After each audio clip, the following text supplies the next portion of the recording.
see white lies dancing between the lines. She's an atheist. Carousels in her mind, spinning all in her eyes. Hello and welcome to the Digital Freethought Radio Hour on WOZO Radio 103.9 LPFM here in Knoxville, Tennessee. We're recording this on Sunday morning, August 20th, 2023. I'm Larry Rhodes, or DJ Doubter 5, and as usual, we have our co-host Wombat on the line with us. Hello, Wombat. It's me, the Wombat. It is. And Dread Pirate Higgs is with us today. Welcome, Dread. Digital Freethought Radio Hour is a talk radio show about atheism, free thought, rational thought, humanism, Pastafarianism, and the sciences. And conversely, we'll also talk about religion, religious faiths, gods, holy books, and superstition. And if you get the feeling that you're the only non-believer in your town, well, you're just not. I'll bet on it. In Knoxville, here in the middle of the Bible Belt, we have a group of over 1,000 of us, and we're the Atheist Society of Knoxville, or ASK. And we'll tell you more about us after the mid-show break, so be sure to stick around. Wombat, what's our topic today? We're going to do a meetings of the minds, or at least talk about what it'd be like to meet some of the greatest minds and religious bodies in a one-on-one interview, maybe on a talk show or something like that.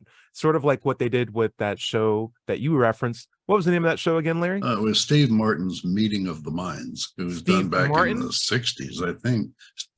Steve Allen. Sorry. There you go. Steve Allen. Yeah.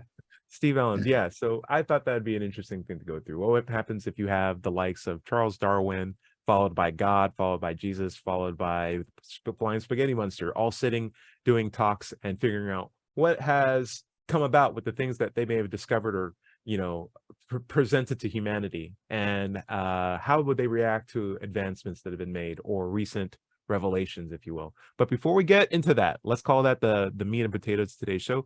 I would like to start with our own invocation now that we have our noodly pasta pirate representative here. Dread, would you mind leading us? Not at all. Our noodly Lord, who art in a colander, al dente be thy noodles. Thy blood be rum, thy sauce be yum with meat, as it is with vegetables. Give us this day our garlic bread, and forgive us our cussing, as we forgive those who cuss against us.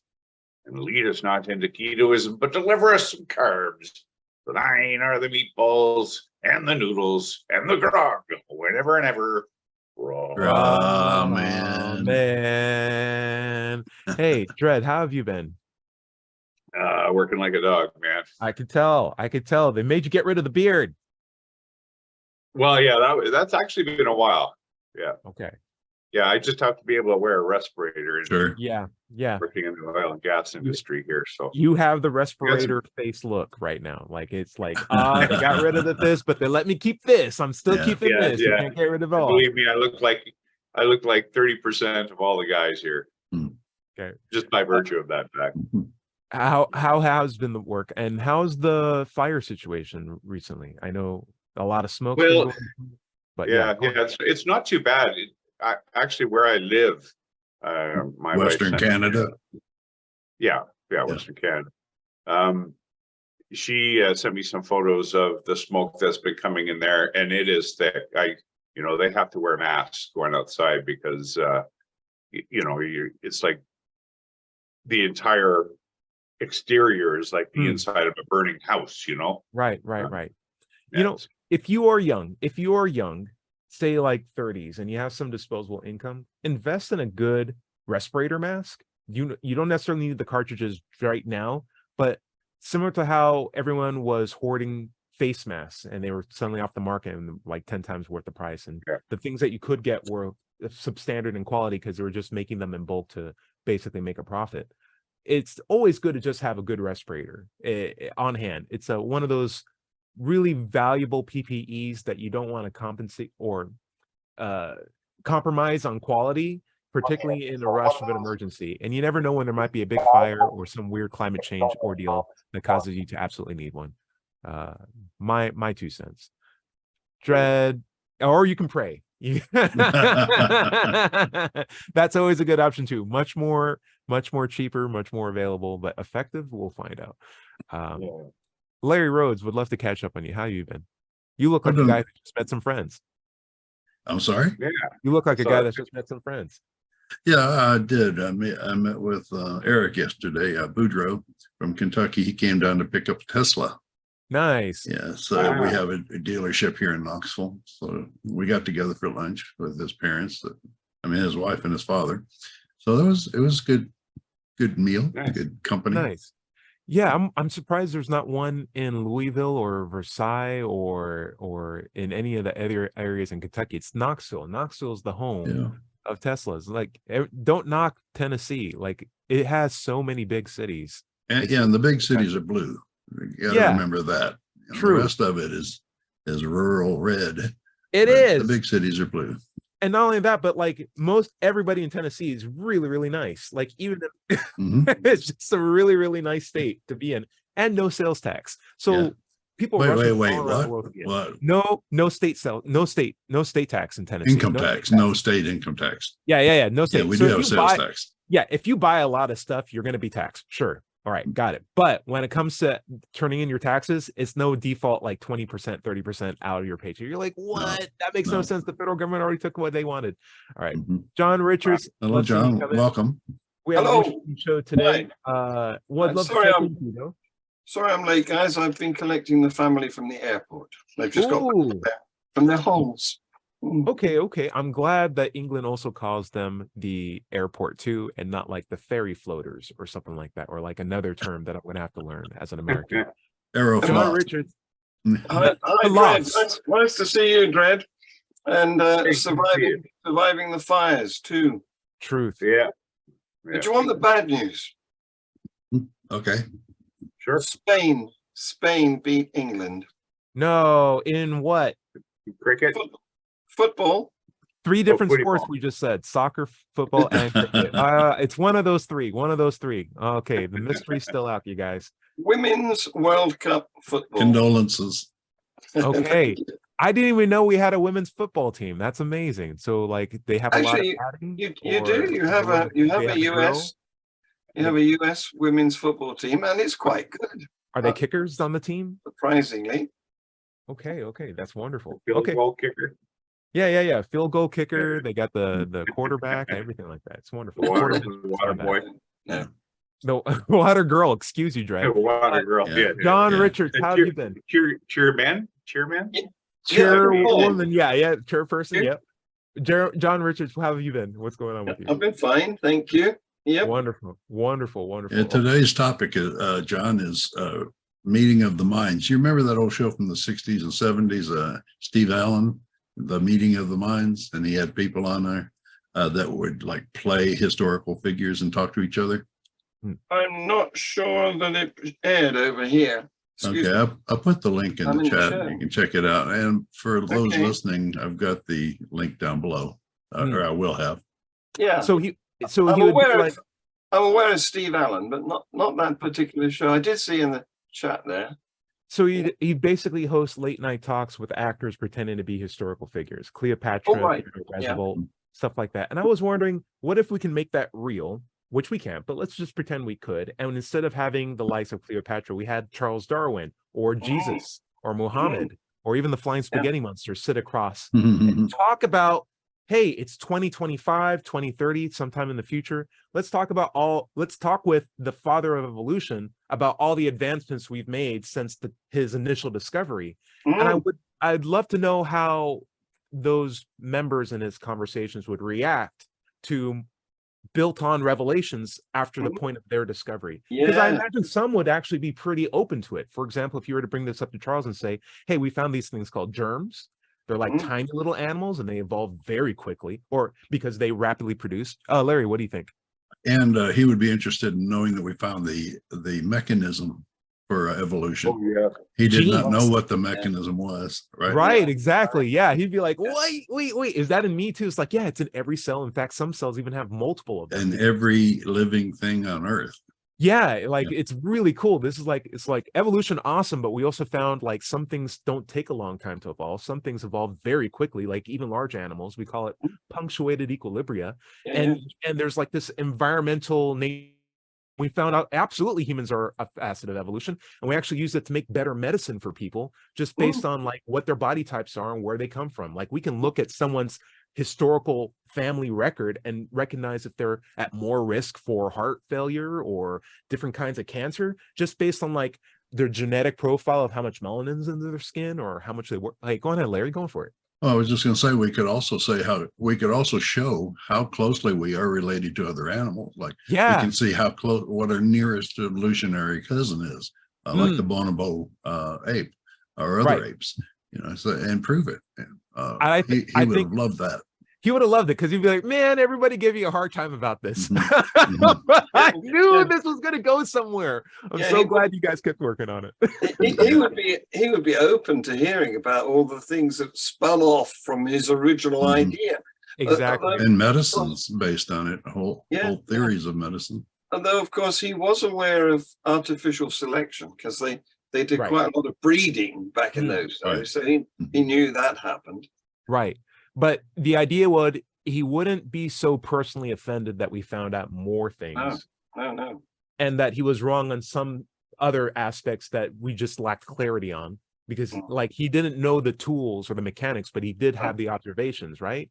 And so the idea that we kept working on it would be like, he'd be open to it. What do you think, Dred? I was going to say too that I'm sure he would be impressed by the fact that the model that has been generated through the theory of evolution has been applied to other non-biological systems. Correct. So that evolution is present in many different aspects of reality, not just strictly biology. Like iterative changes based on what the environment is selective towards has been a consequence of culture, how music is developed, politics, like we see algorithms. Yeah, we make AI now sort of like based on this iterative process. And he's like, what's AI? You're blowing my mind right now. Like, it's this, don't worry about it. Don't worry about it. There's this great Jesus app that we can show you in the future. But go ahead, Larry. Speaking of Jesus, isn't he a part of our roundtable? He is, but he's coming up. I want to do one more scientist first before we start the Jesus bandwagon. Okay. If we brought Galileo in and he's like, hey, I made some telescopes. Have you guys figured out how to make refracted light more effective at seeing past Jupiter or Mars or anything like that? It's like, oh, yeah. It's like, oh, great. So there's an extra planet. It's like, dude, there's probably like 10 extra planets. And we have classification for planets now. And we have planets that used to be planets, but we had to change the system of nomenclature just because there's so many of them. So now everyone's like, how many planets are there? It's like, there might be a lot of planets, guys. And we know the size of things. Go ahead. Can you imagine the moons? Like Jupiter has 72 moons and 72 moons. Saturn has about as many. So, I mean, he knew that Jupiter had like 4 moons. But 72? Like now Galileo's like freaking out. That is a very specific number, and it reminds me of a number of virgins for some reason. Maybe that's why it's stuck in my mind. All those terrorists are going to Jupiter. Yeah. Oh, that's it. So they have their own moon. I think what would be really great to show Galileo is that picture of the deep space telescopic image of basically just here's one segment of space at high exposure. And all of these dots are a galaxy. And he's like, what in the world is a galaxy? It's like, oh boy, do I have things to tell you. You know? And I can't imagine, I imagine it would be like world shaking for him, but to think that this is the path that we went on since this initial discovery would both be like uplifting and a reckoning for him in that, we're way smaller than I thought we were. It's like, true, but we've been using your method to be able to figure out more stuff about reality, which has been really useful, and we've been working on this. We have come to know the cosmos. Yeah, we've come to know the cosmos. It's like, oh wow, I feel so small, but I'm happy that you guys have been working at this using his technology. Yeah. It's really, really interesting. Okay, so in some aspects, I wouldn't think he would have the ego to be like, well, that's wrong because there's only Jupiter. It can only be Jupiter. You guys are wrong. Like something's wrong with your machine. It's like, no, I think he would just be open to the idea that this is science advancement. Thank you guys for keep working on this. I'm not happy about the result because I'd love to think that we were more special than this, but I'm actually more fascinated with what can come up with the future. Like my idea what the universe is, it was actually small and not so much myself, but you're exploring something far bigger or grander than I could ever think of. is fantastic. It's interesting though that people have never come to the notion or the realization that they're smaller. They've never set out that way. They never Right. set out to be smaller or less important. It Mm. was always a function of the discovery that made them change their mind about it, Yes, right? yes. Good Yeah, point. natural human egocentrism. Yeah. Good point. So would Galileo said, just wait till I tell the Pope.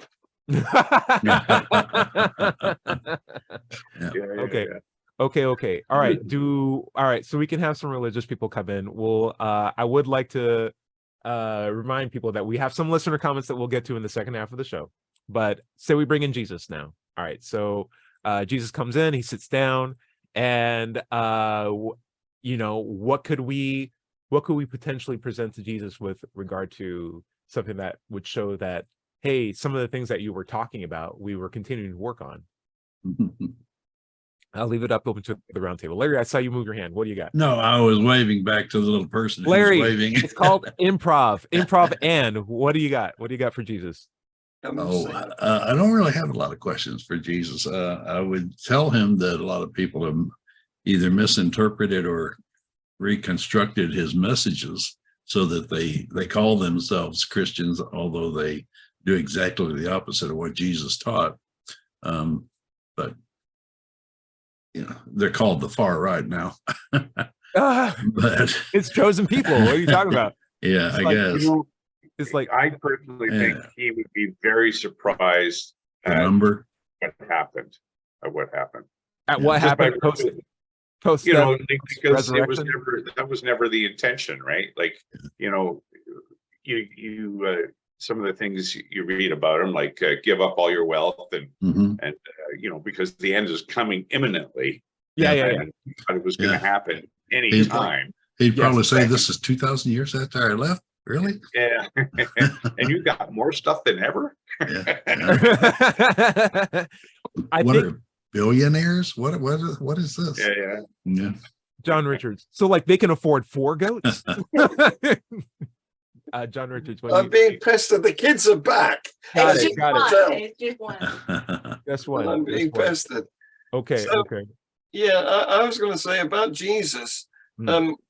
Would he believe that in his homeland, the Jews and the Arabs are still fighting, and they haven't got Christianity yet?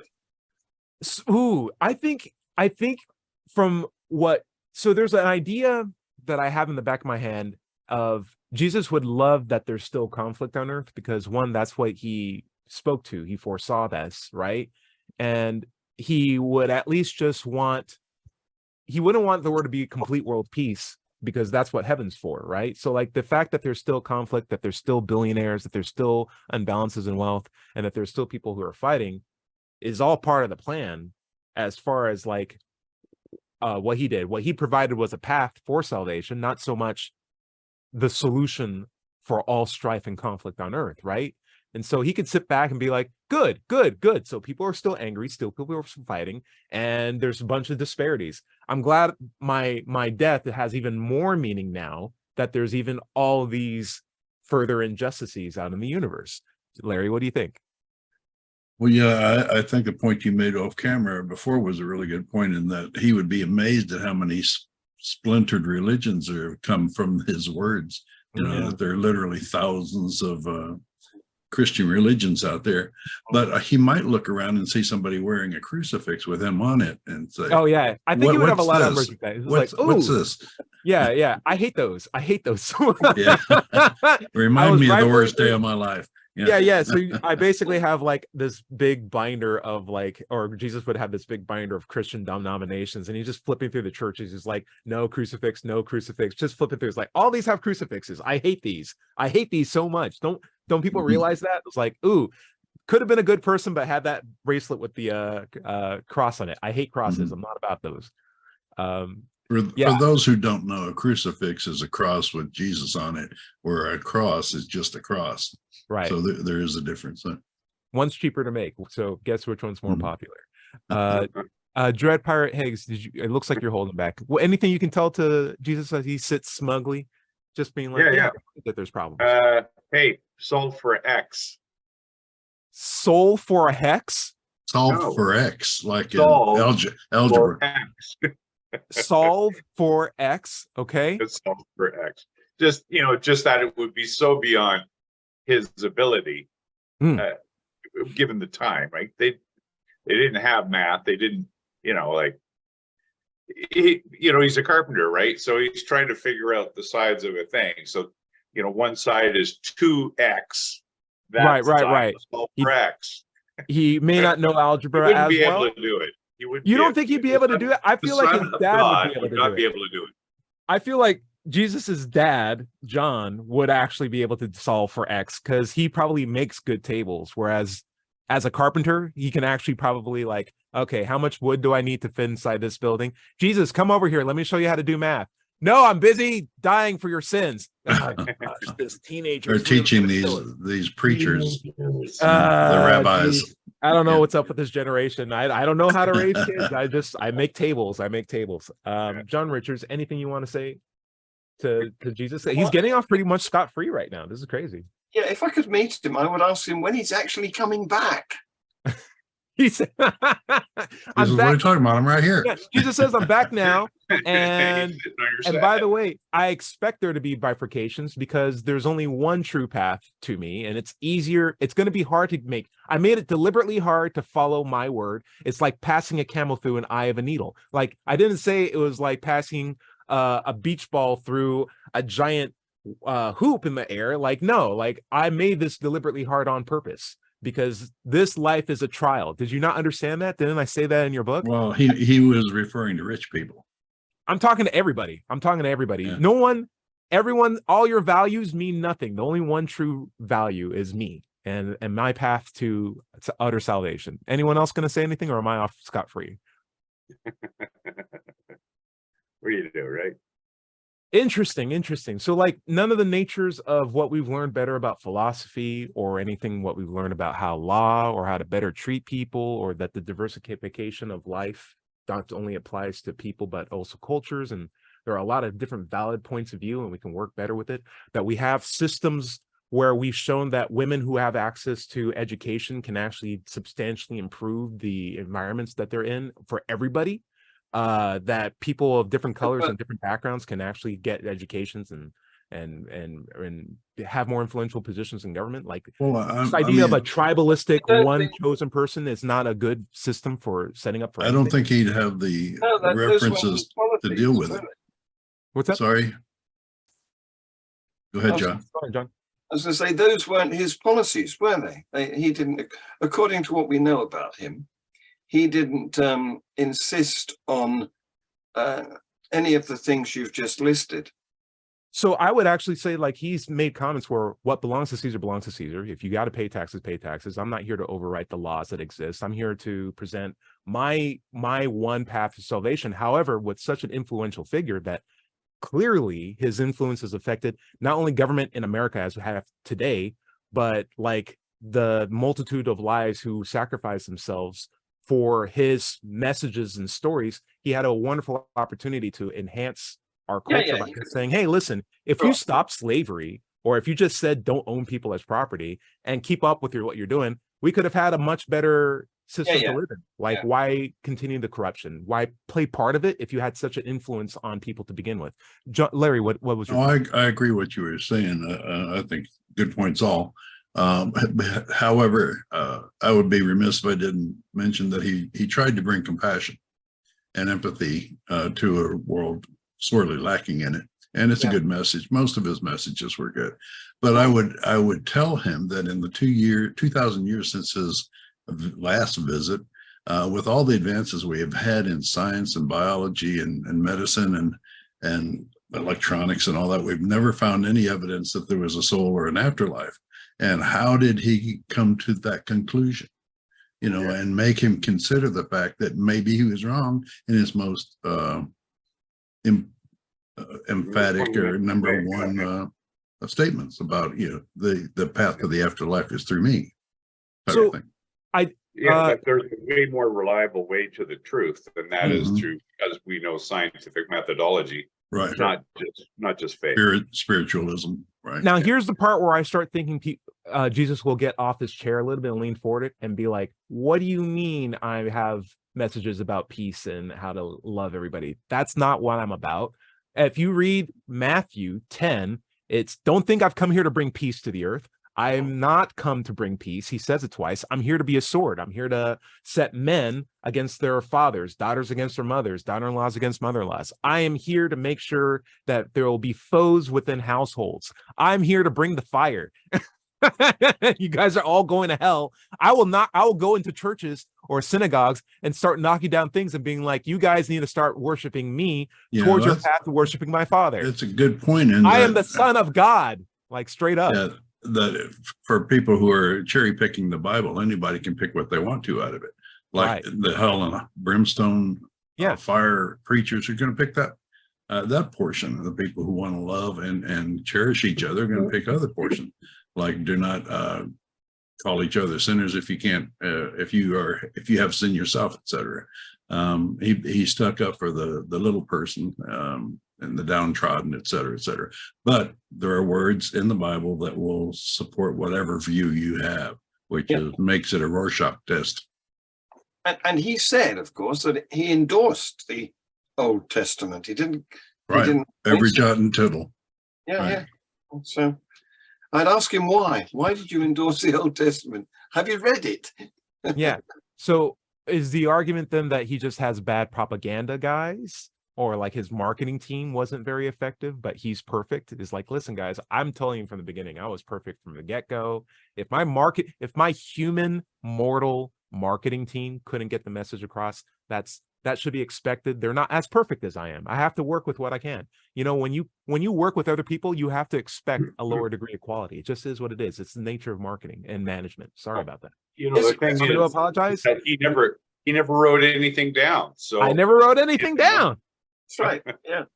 Yeah, yeah. Question. Send your complaints to Matthew, Luke, and John. They have. How do you know your mother was a virgin? Oh, that's fire. That's fire. And how does that square up with needing, being the end of prophecy, like being the line of David? Joseph was the line of David, but he wasn't your father. So you're. I love the way they try to trace his lineage through David. Yeah. And then he can't be because Mary wasn't. So. There are actually two of them. Yeah. Larry, why don't you take us out? Sure. This is the Digital Freethought Radio Hour on WOZO Radio, 103.9 LPFM here in Knoxville, Tennessee. We'll be right back after this short break.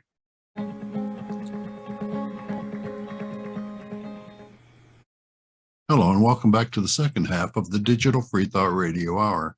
I'm Daughter 5, and we're on WOZO Radio, 103.9 LPFM here in Knoxville, Tennessee. Let's take just a moment to talk about the Atheist Society of Knoxville. I'll get it out. ASK was founded in 2002. We're in our 21st year now and have over 1,000 members, nearly 1,100 now. We have weekly in-person meetings every Tuesday evening in Knoxville's Old City at Barley's Tap Room and Pizzeria. Look for us inside at the high top tables, or if it's pretty weather, outside on the deck. You can find us online at Facebook, meetup.com, or at our website, knoxvilleatheist.org, or just Google Knoxville Atheist. It's just that simple. By the way, if you don't live in Knoxville, you should still go to Meetup and do a search for an atheist group in your town. Don't find one? Start one. That's right. Wombat, where do you want to pick up? I think my takeaway is if we brought Jesus on the show, it'd be really hard pressed to show him anything that he'd be genuinely excited for as far as development. It would largely just be, hey, you didn't get my message right. I'm still perfect. I'm not wrong about anything. And any problems that you see with the way how the message was delivered was either someone else's fault or your problem, but not me. I'm good. And keep trying, because I'm the one true path. And see you later, guys. Gets up, walks out the door. You know, like we could talk about slavery, we can talk about abuse against women. Drop? Yeah, mic drop. Or flies out the open window nearby. Even if we make the point that, hey, the material that you provided us to be able to understand what you're about is dramatic, is absolutely objectively contradictory, even with itself. Like we keep pulling like, well, that's not my problem. I had different people have to I had to show it to different people, and they just wrote their interpretations, and different people are imperfect, and just it's their problem. I'm the path. It's like, well, how do we know what to follow? It's like, because I'm telling you. What else do you have to say? The fact that I'm here, it's the same message I've been giving for 10,000 years. The message that's in this book that's completely incongruous with itself, it's not my problem that's that way. I had people write that so that you can understand it. Jesus out. Drops, walks out. So for like Galileo, Charles Darwin, I think there would be some deeper appreciations for some of the newer revelation that we found out. But with Jesus, it's the same story, same brand. And, I would be hard pressed to hear him say, oh, wait a second, gay people aren't evil. Oh, we shouldn't have slaves. Oh my gosh, geez, I should have been more clear about that. I should have taken like one moment to just explain, hey, don't have slaves or don't have people, or here's a website, or I'll talk about some sort of technology that will exist in clear enough terms that we can absolutely know objectively that I know what I'm talking about in the future, rather than scrolls and demons and dragons. Well, we no longer have any lepers. And we found that mental illness, the craziness is not demon caused. Right. I'd want a cheek swab. I'd want a cheek swab. Or instead of the instructions for like how to, I don't know, damn figs, instead just hey, that magical healing thing that you're doing, can you just write the steps for that in a book so that we can have that as like a means for medicine for us? Like, how do we effectively do that? How can we effectively treat it? How can we help people not suffer? Things like that. Your job is to suffer. Yeah, that's what I like Dred's point. He wants a mouth swab. That way we can find out oh, if he has an X chromosome or not. Yes. Let's see. Let's get a mouth swab. Can we at least get that? Figure that out? Because otherwise, it's actually parthenogenesis, right? Right. And you should be a girl. Yeah. Right. Where's your mitochondria from? Where's your mitochondria? And Eve should be a boy.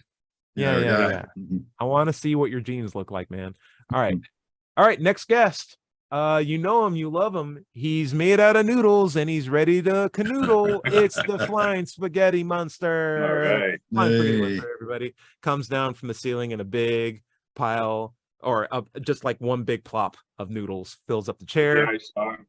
Then the meatballs come one after the other. They land, and then he's just like pointing, like, yeah, hey, well, what's up? The meatballs have to drop, right?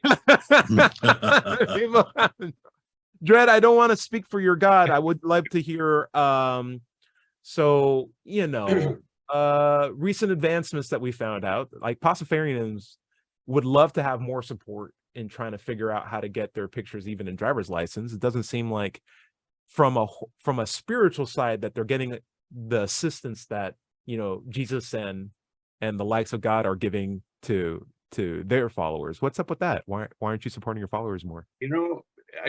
Because I guess you have to almost meet the definition of delusional under the diagnostic manual. What's that manual called? The DMT, the psychological one. Yeah. The CDM, Cadbury's Dairy Milk. Yeah. Okay. Yeah. So anyway, I mean, there is a definition of delusional in there that very well defines everyone who fervently believes in whatever God they happen to. Yeah. And just because Pastafarians are not as fervent, we're not taken as seriously. But the idea is that it's as good an explanation as any, and any supernatural. If we can embrace the idea that there are some unknowable elements or aspects to the universe that we can, celebrate in that way. Sure. Celebrate our own ignorance, in fact, and just kind of poke fun at our tendency to take ourselves so seriously that we exclude the possibility of becoming aware. Are you saying to a better understanding, right? As Flying Spaghetti Monster, are you saying then that you don't mind not winning right now? That is absolutely correct. Okay. Is it a race for you at all? Because if I be honest with you, like the Jesus, the West Barrow Baptist Church people, even the more obscure, Christian denominations, they have more or less a complete latch hold on this like trophy of privilege and you have to consider, as the Flying Spaghetti Monster was drunk in the creation of the universe to start with, so he doesn't remember much. That's why it's a mess, right? Okay, You know. it's not. You're saying it's not your fault, or are you saying it is your fault? Yeah. His fault. His fault. Put it squarely on me, yeah, for sure. Okay. You took some responsibility for that. I can appreciate that. But you know, people do have the beer volcano and the stripper factory to look forward to in the afterlife. Sure. I would say this though: we happen to know a lot more about pasta now than we did perhaps even back then. We know these things about gluten. We know about carbohydrates, excessive carbohydrates in the body, producing more fatty residues in veins, leading to more cardiac failure. We know people are dramatically allergic to allergens that might be present in starches, like it's gluten, as I referred to before. I believe it's protein, actually. And, you know, just the idea of a good, proper diet is actually more protein-based. And that the way how we've structured a food pyramid that's sold in America is entirely manufactured by corn lobbies and wheat dairy people paying politicians to say, you need more carbs. This pasta dependency that we have is completely counter to a healthy lifestyle. And not only do you do pasta, but you also do beer. So like, these are two additional forms of carbs. Why are you trying to poison us all? Yeah, you know what you're saying, Ty. Thank you. Saying that the spaghetti monster is evil. It sounds like it's not a balanced meal or breakfast. If I had nothing but pasta and beer every day, like that's a problem. If you got meatballs, you got your protein. If you got sauce, you've got your vegetables, because there's your tomatoes and your mushrooms, which are, you know, a fungi. It's very nutritious, but you have to do everything in moderation, right? And you can't just eat spaghetti. You gotta change it up. There's lasagna, there's penne, there's the shape that's different. Larry, and usually you have a salad too. So well, I mean, you can have salads.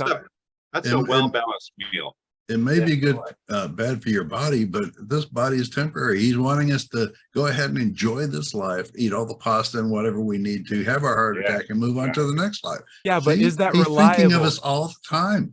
Larry, is that reliable? And my taxpayer dollars paying for your stints in your heart, you know? Like if we all go out and get heart attacks. It's all temporary. Don't worry about that. That's right. And think about your beer volcano. Oh, we're going to start a religious war on this show right now. Look what you're doing. Give us some clarity here. John. I need to know more about the spaghetti monster afterlife. So you didn't know, so it's pretty straightforward. It's, you know, there's a beer volcano, and it's much like Earth, but there's a beer volcano, so you can drink as much as you want and not worry about the deleterious side effects of you know, overconsumption, and then a stripper factory, which is equal opportunity stripper factory. Yeah, and you just use your imagination on that, because you know it's not like sex slaves or anything like that. That's not the way it works. So I see. So it's like to be imaginative and unlimited pasta. It doesn't sound kid friendly. For like sober asexuals, it also seems like it's going to be a pretty hard sell. What is this? What is this flying spaghetti monster? You got the pasta, you got the gluten, you got the unbalanced meals, you got all these, like, it's just like Earth. It's like, I'm already on Earth. What's going on? Like, give us, you're letting us down. Not only that, but you're saying you don't want to win. We like winners. You're getting beaten left and right. What's going on? What's going on? This is messed up. It's not a race to the top. in fact, everyone knows that, you know, pastafarian has the God back guarantee, right? Okay, what's this about? So you try pastafarianism for 30 days, and if you're not fully happy, your old God will likely take you back. So okay. Did you have any conversations with Jesus in the back room? And what was your opinion of him at all? No, he was fried. He was Did you get I don't know what they had back in Israel for you know, hallucinogenic plants, but I think he was on. What were your thoughts on Charles Darwin and Galileo? Good guys. Good guys, you could hang out with them a little bit. Okay. Well, they're just trying to penetrate the enigma of what what the flying spaghetti monster is and how it all happened. You think Nice. about now Okay. that around the event horizon of a black hole, Mhm. matter going in undergoes a process called spaghettification. Yep. So anything leaving this world or this universe, this reality, is going to be spaghettified. So that is the end. So In state. Yeah. My only concern would be as we wrap up the show, I'd love to see more gods admit that they were lacking in their capability of effectively communicating with their followers, because it leads to a lot of confusion. And even when it comes down to, hey, it's your fault because I chose these people to write these books. It's like, well, if that was your plan and you were all knowing to begin with, you could have done a better job. and if it came down to this, you knew the amount of suffering that came about as a result, you should have wrote it yourself or given us better tools, because we have better tools now. And if you had just given us better tools to come up with a better story rather than forcing it then at the moment, we would have been a lot better off. And I wonder for like the flying spaghetti monster, we may not win the race in fervency, but what I am representing is an appreciation for ignorance and pursuits for science. And I think more gods can learn from me in that respect. No, I don't have all the answers, but that's also something that I advocate as well. So how amazing would it be to just have a more lenient God that's willing to say, I don't know at some times. Doesn't make you any weaker, doesn't make you any less of a God. And yeah, now that you learn more about diets, hey, don't force yourself to eat gluten if you can't handle gluten. We'll make gluten-free pasta. That's a new technology too. But I'm going to support pasta because I think it's cool. And do you have to eat it every meal? No, everything should be in moderation. If you need to drink water, you can drink water. If you want to drink beer, you can drink beer. And if you want to discuss strippers, we can make a stripper that can be exciting for anybody, anytime, anywhere. You make it even kid-friendly. I don't know. Don't delve too deep into the way how I'm framing it. I'm just saying I'm here to make people feel appreciative and ask and wonder. And I think that could be a good thing too. Ultimately, Pastafarianism too does not have to be examined too closely. It just doesn't hold up to it. It doesn't need to, right? It's just the way it is. Especially since the object of Pastafarianism himself says, how did you create the universe? I don't know. I was drunk. Right. Guys, we got You're asking the wrong God. Got some listener comments that I'd love to go through. So I typically categorize the comments for the show in, hey, that's a nice little feedback. And they're typically like one sentence, such as like, hey, I love the show. And so Apollo 11 says, hey, I love the show. I think it's brilliant. Love your content. So thank you very much for those constant feedbacks. And we really appreciate that, Apollo 11. And then we get our other ones, which I like to call the quibbly nibblers, which are just people who have umbrage with some of the statements that we've made and not necessarily would love clarification, but just make a statement of why we're wrong and then move on with the rest of their lives. So Old Seer 7610, John Richards, I'm going to throw this one out to you first, because you, I believe, made a comment that made someone angry in the last episode with regard to how the universe was created. His comment he has as John Richards, biblical creation is not the creation of the material universe. The things of creation are metaphors for spiritual nature, not material nature. So over time and experience, old seers have actually found that the spiritual interpretations are correct, and therefore material incorrect creation is incorrect. And so the idea is, and this is why, and not to paraphrase, but I believe you had made a mention that God created the universe and was doing so jokingly, but those who follow this old seer's advice would say that the Bible's creation is talking about spiritual creation, not material creation. So you can't apply science to this. So get off their backs. Well, first of all, I'm very glad that this person agrees with me that the material world has not been created. Okay. Okay. And now, if he's claiming that the spiritual world has been created, then yes, I now want some evidence for the existence of the spiritual world. Oh, Sure. oh, interesting. Dread Pirate, what do you think? Bible Well, doesn't talk about. how does he know what they were writing for? Like, He does a you follow know, up. how did he? Yeah, who told him that the way he's looking at it is the correct way? Well, Dread Pirate, here's your follow-up comment from the same person. Old Seer 7610 says, listen, there's only two distinctly opposing understandings of biblical creation. There are no other possible. The universe contains only two things that everything can be derived from: material nature and spiritual nature. Therefore, it must be spiritual creation. No other interpretations are possible but these two, is as he says. Right. And as we pointed out before, that's a false dichotomy, right? It is a false dichotomy, but if he can point to spiritual things and he can point to material things, then therefore there must be only two possible processes to create them. Bring it on, Well, bring it on. Show me your evidence of spiritual. Right. Exactly. This first proves spiritual He's things pointing. exist. That's evidence. Yeah. He's pointing and he said it in a YouTube comment. That's evidence. You asked for evidence, he provided it. I made a YouTube comment that said spiritual evidence exists. That's my evidence. That's proof. Yeah. He has a pretty low bar, a low standard That's, for evidence. there's my low. problem. That's my problem. It's not so much the evidence is there, it's the lack of qualifying evidence. My standard of evidence is much higher than the YouTube comments and the book and what your pastor said one Saturday. Like Carl Sagan said, right? Extraordinary claims require extraordinary evidence, and that is a very extraordinary claim. Right. I just wonder what it leaves us with, because we're still left with the material universe. So like we still have the question of what created that, and that seems to be the one that we care about and interact with on a more regular basis. Larry, this is a question for you.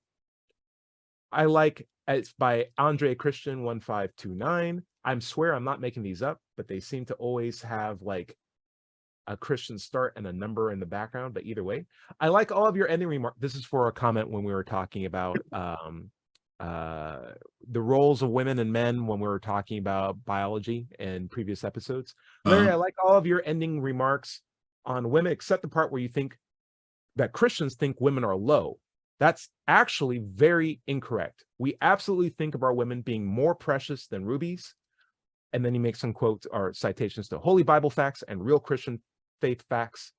Real men of God could never overpower our women. We all have specific orders that creates harmony in the home and outside of the home. Bless. Yeah, that's why it took you, 100 years after the country was formed, 120 something years, to give them the vote, to allow them any kind of equality. Your Bible still says they can't teach in church, should have no leadership positions. It's just false. What you're saying is false. You may put them on a pedestal, but you can put a pet on a pedestal. And as a matter of fact, the Egyptians did. It's an objectification. It's That's not. right. It's not valuing them as people, but as objects. So like I can value someone as a ruby, but it's still way less than I would if I valued them as a people, as a person, right? Personhood is like the highest standard of value that I can put into a person. It's like, oh, I value you like my favorite trading card in my Pokemon binder back from third grade. It's like, oh, I don't want to be that. I want to be a person. I want to be able to vote and have like my own autonomy and have rights and stuff like that. I don't need to be your favorite thing. I would rather just be a person that you know. John Richards, any comments on that? No, I think you said everything I was going to say. Okay. Those were the listener comments from the show. Thank you so much to our guests today. We had Charles Darwin, we had Galileo, we had Jesus, we had some PASA people. Hopefully inspired some thinking from your own part. Larry, before we close up the show, I'm going to do a quick roundtable. John Richards, anything that you'd like to plug before next week? I've got some update news for our latest event. You remember in June we staged Changing Minds in Changing Times in London. Nice. And the videos of that are now almost completely uploaded to the public on our channel, which is Atheism UK channel on YouTube. There's one more to go, which is where I present Richard Dawkins with an award, and he has a chat with Lawrence Krauss, and we auction an oil painting of Christopher Hitchens. That will become publicly viewable on Wednesday. But the hot news is that we're doing another one. I think I've told you about that, which is at the end of September. in the Midlands near Birmingham, and tickets are selling. We've sold a quarter of the capacity already. Wow. And Richard Dawkins has just lately joined in, and initially he wasn't going to be part of it this time, but he's commissioned us to record an episode of his latest venture, which is the Poetry of Science. He's got a new podcast and channel that's called the Poetry of Science, in which he interviews people, and we're going to do a Dawkins at that event. Nice. Very cool. Very cool. Well, I'm happy for you guys. That's awesome. And keep us updated, because I'd love to know how the results of a show like that. Sure. Dread Pirate, before anything else burns down, or a private eye agency calls you, or the oil and gas industry calls you, or a security detail needs you, or whatever else you do, because you have your hands in everything. What else is on your plate? And what would you recommend to pick out? We have finally got a lawyer, pro bono, to push this forward, and we have a number of legal points to argue, and we're going to fire a cannonball across the bow of the ICBC and the Ministry for Public Safety, just saying, cease and desist, let this guy do it. It doesn't affect the license or the integrity. For just real. Stop being dicks. Stop being. Yes, I agree. So I agree. That's where we're at. Yeah.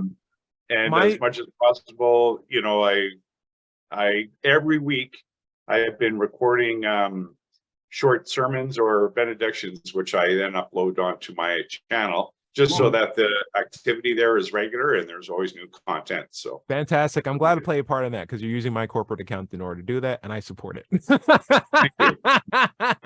You're more than welcome. I get a weird little notification every single time that goes to my Outlook inbox, and then it goes to my watch, and I read it, and I'm like, Dread Pirate Higgs has joined my Zoom channel. I'm like, keep going, man. Keep going. Do what you got to do. So it's Mind Pirate, at Mind Pirate on YouTube. Check it out. Nice. Wonderful. All right. For me, hey, so Larry did go out, had fun with Boudreaux and Buffalo Bill. I went out, I did some rock climbing and had some fun in Franklin, eating new places. My whole thing is like, treat yourself, enjoy yourself.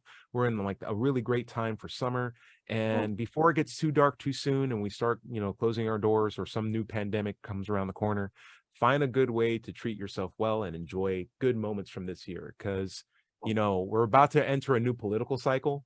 I don't know if you guys knew about that, but once that happens, it's hard to even keep your TV or news channels or internet feeds on without finding something to be depressed about. So like, remember these good times, make some good memories. That would be my recommendation for this week. Larry, feel free to take us out. Or update us. One thing go ahead.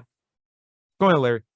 Okay, one thing I'd like to say is, listeners, if you have any, what do you think of our Meeting of the Minds format? This is what historical people would you like us to have on future shows? I like it. I think it's a good idea. It creates a lot of good questions, a lot of thought. My content can be found at digitalfreethought.com. Be sure to click on the blog button on it for our radio show archives, atheist songs, and many articles on the subject. My YouTube channel handle is at Doubter5. You can find my book, Atheism, What's It All About, on Amazon. If you're having trouble leaving religious beliefs behind, and many people do, you can find help at recoveringfromreligion.org. Remember, everybody is going to somebody else's hell. The time to worry about it is when they prove that heavens and hells and souls are real. Until then, don't sweat it. Enjoy your life, and we'll see you next week. Next Wednesday night at 7 o'clock. Say bye, everybody. Bye-bye, Bye-bye. everybody.